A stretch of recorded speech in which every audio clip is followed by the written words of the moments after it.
Hello, hello, hello, everybody, and welcome to Career Conversations with Vumi Msweli. I have got probably one of the most inspirational ladies all the way from Lagos, Nigeria. She is the quintessential and award winning economist at a leading financial institution in Africa. She has published over 500 economic notes. She's a highly sought after thought leader. She's an author. She's the executive council member of Wimbes. She has worked in Nigeria, the United Kingdom, and of course, the fabulous Milan in Italy.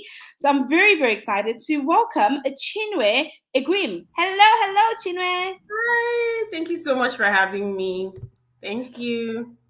So I've had, a number of conversations with you, and I've got to meet you, and you're just incredible. You always leave me thinking, I've never thought of it like that before. Mm-hmm. So, Mm-hmm. for our listeners to get to know you a little bit better, I thought we'd kick off with a few rapid fire intro questions of either or. Okay. So, Okay. Android or Apple?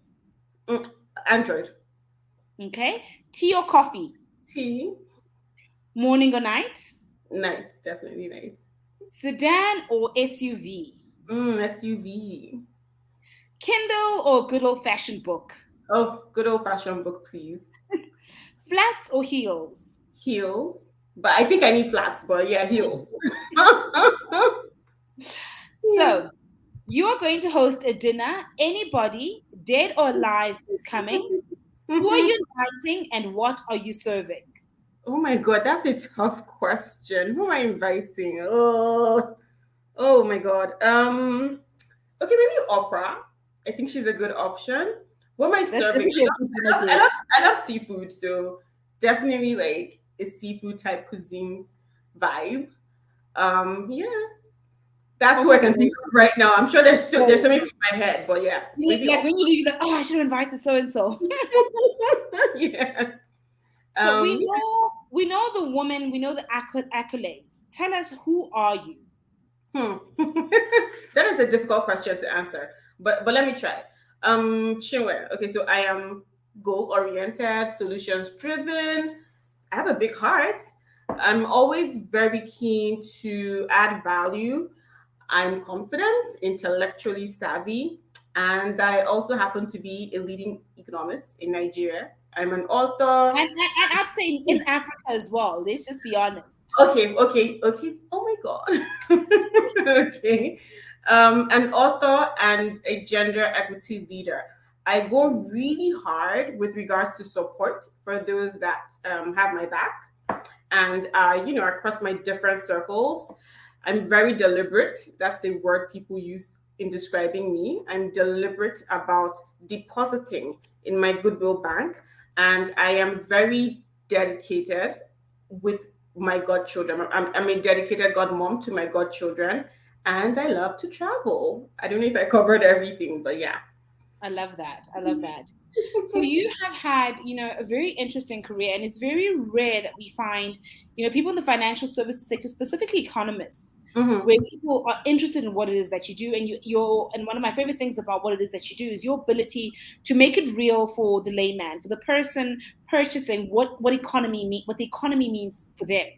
So Hmm. tell us a little bit about your career journey. And I know I often say to my guests, career journeys are like mountains and valleys. There are Hmm. peaks and there are pits. What Hmm. has the journey been like? What has been the greatest pit where you're like, how did I get here?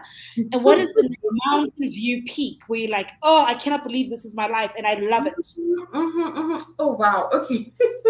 First of all, the plan wasn't to be an economist. I don't know if I've ever shared that before, but the plan was not to be an economist. It was a decision that my dad made on my behalf without letting me know. And I really didn't know what I was going to do with the degree after, my bachelor's degree. But luckily for me, I kicked off my career at the Central Bank of Nigeria and in a really good department, which is research. And there I was plugged into the fiscal division. So where we do government revenue and expenditure, and I really found it interesting. Now, at the time when this happened, I had people guiding me and giving me advice. Now there's a word for that. That's your mentor. I didn't know that Mm. they had a word then. And at that time, the need to further my studies came up. So I got advice with regards to, you can't just have a bachelor's in economics. You need to have a master's degree. And I love numbers so much that the plan was for me to go and do or read statistics. But yeah, I got a That's interesting. I did not know that. yeah, but a lot of people in my ear telling me that no, don't do that. Like, we don't want you looking like a butterfly. So the best thing is to look for how you can tie this number thing that's going on with you into your career map. And I decided to do financial economics. So yes, and while I was doing financial economics, I was volunteering. So volunteering is a big thing in my life. And while volunteering, I realized my desire for development economics. I'm very impact driven. I feel like there's this kind of fulfillment within me when I know that I'm contributing to something that is helping the next person. And so my dissertation for my master's was actually a blend of financial economics and development economics. So it was on FDIs into Africa. Come back to Nigeria. I did. Do you know something? I actually worked in event management for a bit. Really? Yes, people don't know that. People don't know that. Yes, I actually led event management projects, and it's so interesting. It's not a waste because now all the multiple things I do, like the skills that I was able to soak in at that time, are actually relevant now. But it was project management hat. Thank you, thank you. But then my dad was just like, "What is this? What is going on? This is off point." So I did that, and then I returned to. Sorry, I left. I went to Milan, and I went to the European School of Economics, and there I studied integrated strategic management, and then I got a job at Fitch Ratings. And I had multiple offers, but I'll just I'm not read. liking Fitch right now. I feel like they're always downgrading us. They Oh my god, no, I understand. I understand. I prefer Moody's. At least they're kinder to us. But that's my own. Let's hope the indicators would allow for an upgrade, but yes, I got a job at Fitch. I had multiple offers, but like I was very drawn to Fitch because the role required me to look into Africa. So I was looking at regions in South Africa, regions in Italy, and also subnationals in Nigeria. So that was very interesting for me. And then I moved back to Nigeria in 2013, towards the end of 2013. And I moved to Lagos. My family is actually in Abuja. But I moved to Lagos. Yes, started working again, came back into corporate Nigeria. And it's been interesting. As you said when you asked the question, like as an economist, the idea is for you to be behind a laptop, punching your keypad, analyzing data. And I was very content with that. But I would say again, mentors. So I remember at one of the places I've worked, one of the directors said to me, you have to start writing in papers. Like, it's a must. And I just thought, like, nah, I don't want any of that. And then I was now passed through some media training. Our trainer came all the way from South Africa. He works at CNBC Africa. I don't know if he's still there. Had to do media training. And I kept shying away from public, the media and all of that. Limelight to the public. Yeah, I kept sharing away like for a good 1 year. I was like, yeah, I'm not going to do that. And it now became like a appraisal issue. It was now inserted into my KPI. So your KPI demanded you of this of you. Yes. And so I started writing. Did I enjoy it when I started? No, I didn't enjoy it. I didn't like when you put yourself out there, you're opening yourself to positive and negative comments. Everybody has a view, so I didn't really like the negative aspect of it, but I developed thick skin, and it's part of me now. So I'm in the paper. Now you do it like breather. Say that again. It's something interesting that there's a theme that keeps recurring as you sharing your journey.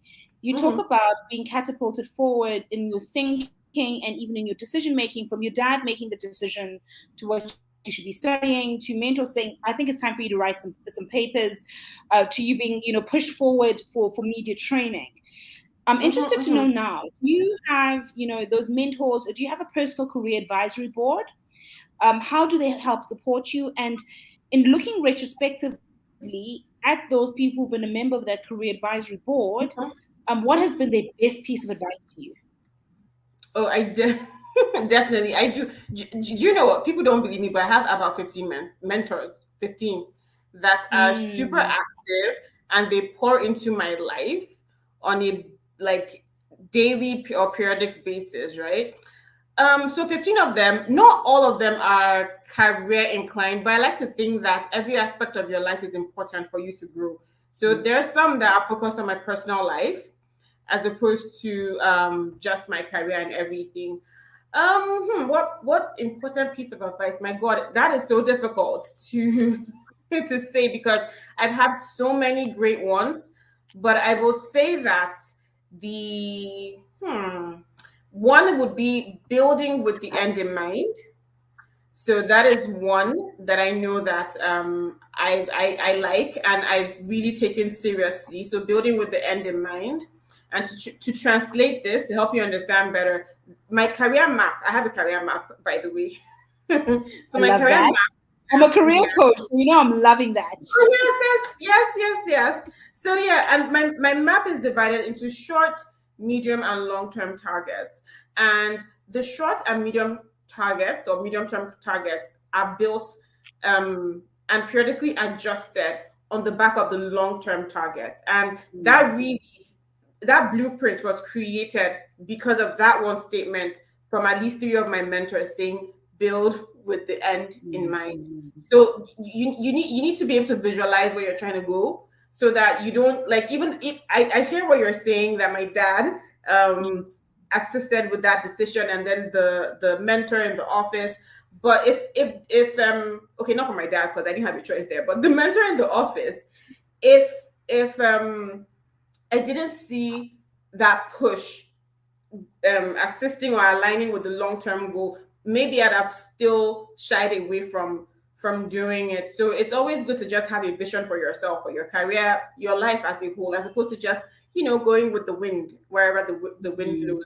So I yeah. love that. And Chino's talking about her mentors. I think time before last, not the last time, because I think the last time we just had lunch. Chino Mm-hmm. believes in a mentor so much. She literally was like, "There's a mentor of mine you I must meet. can't He's believe getting this book, and you're gonna meet Auntie Betty." And I was like, "Okay, okay." And it really did it. help shift my perspective. So thank you for always sharing. You are so welcome, and she's going to love that. So she's a mentor that focuses on my personal life. I tend to Mm. work so hard and forget to take breathers, and she is always pushing me to focus on intentional living and just being the best version of myself. So yeah. I love that. So I've just shared, I think, a book that you helped me read. So I'm interested to know from you, what are your top 5 best reads and why? Okay, let me try. So I would say Carla Harris, Strategize to Win. That has I really love helped that. me navigate. I had I've had a lot of moving in the past year, not just within like Mm. my 9 to 5, but with also some advisory boards I've been a part of. So the Strategize to Win really did help me. It was like a guide.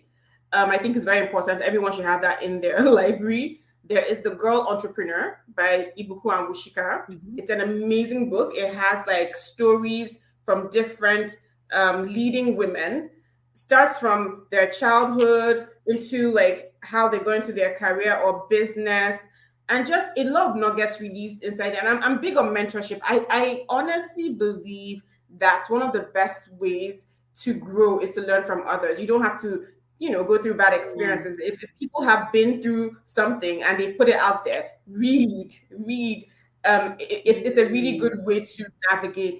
So that book is very essential with regards to that. And then there's A to Z of Personal Finance by Nimi Akinkube. I love that book. That book. So at the beginning you said something. You said I'm able to put out content that's relatable, not just to people in my space. That book inspired me to write my book, which is also on the list. Yes, Oh and my wow, book that's is okay. I must read that book. yes, it did. It did. And my book is titled Understanding Economic Jargon. And yeah, it's super Mm, important. Everyone should have that. You're seeing all the economic shocks that have happened globally, affecting all domestic mm, economies. Right now, we're grappling with economic scarring that's coming out of the Russia Ukraine crisis. So, yeah, just mm, understand the basics because it's affecting everybody. Nobody's left untouched. And then there's reforming the unreformable, which may be a favor for someone like me because of my field and because I'm interested in policy. And that is by one of my mentors as well. Her name is Dr. Ngozi Okonjo Iweala. So yeah, those are my five. love her. Yes. I Yeah. think she's a woman that inspires so many people across not just Yes, the she continent, but I does. think the globe. The globe, yes. Oh my gosh, she does. You're She surrounded by very, very inspirational people. So, who has been your greatest inspiration? Oh wow. Ooh. I can't pick really, but I would say that at the top of that list, my parents would feature at the top of that list. I really am who I am because of the push, the love, the drive that I've gotten from my mom and dad. They literally are the ones that created at least the foundation of my template.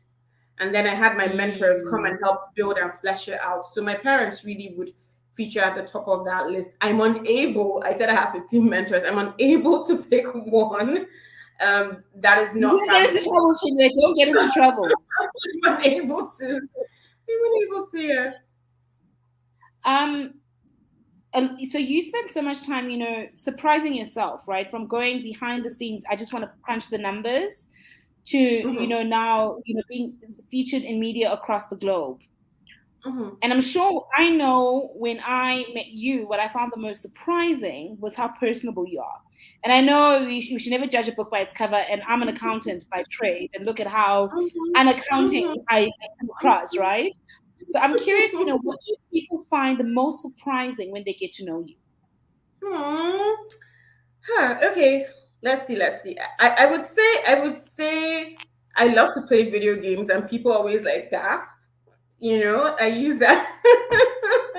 I enjoy playing video games. You know, I can sing. You're I the used gamer. to say that again. Yeah, I'm a gamer. Yeah, I am. I am. When I have the time, I actually do enjoy it. I don't have a sister. I have brothers, and so from a very tender age, Ah, gaming was something that was in my family. Competing with each other. So yeah, that's something people are surprised about when they find out I can sing.